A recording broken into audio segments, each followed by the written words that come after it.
খবরদার কেউ একা একা ইফতারি করবেন না। একা ইফতারি করেন নাকি আপনারা? আল্লাহর হাবিব সাল্লাল্লাহু আলাইহি ওয়াসাল্লাম বললেন, কেউ যদি কাউকে ইফতারি খাওয়ায়, যিনি খাওয়ালো উনি রোজা রেখে যেই সওয়াব, খাওয়ানোর কারণে ওই সওয়াব। সাহাবারা বললেন, ইয়া রাসূলুল্লাহ, ইফতারি খাওয়ানোর মতো পয়সা তো আমাদের নাই। আল্লাহর হাবিব সাল্লাল্লাহু আলাইহি ওয়াসাল্লাম বললেন, ওয়ালাউ বিশারবাতি মা, যদি এক ঢোক পানি দিয়েও ইফতারি খাওয়া তবেও এই সওয়াব পাওয়া যাবে। ওয়ালাউ বিআযকা চিলাবান, এক ঢোক দুধ দিয়ে খাওয়ালো। ওয়ালাউ বিতামরা, একটা খেজুর দিয়ে ইফতারি করালো, এই সব সুবহানাল্লাহ পড়েন।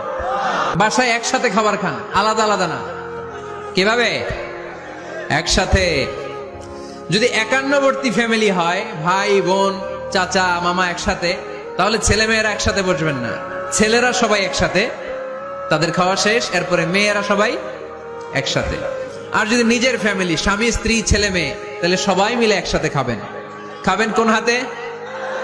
বাম হাতে নাকি? আওয়াজ করে কোন হাতে? আল্লাহর হাবিব বলেছেন, লা তাকুলু বিশিমাল, বা হাতে খেও না, ফা ইন্না শাইতানা ইয়াকুলু বিশিমাল, কারণ শয়তান খায় বা হাতে। আমরা খাই কোন হাতে? ডান হাতে। খাওয়ার শুরুতে কি পড়বো? খাওয়ার পরে কি পড়বো? মনে থাকবে? বাচ্চারা উল্টা কাজ করতে পছন্দ করে বেশি। দেখবেন বাচ্চারা ডাইন পায়ের জুতা পরে বাম পায়ে, বাম পায়েরটা পরে। আমার মেয়ে সব সময় এটা করবে। আমি জুতা পরাই দিলে ঠিক,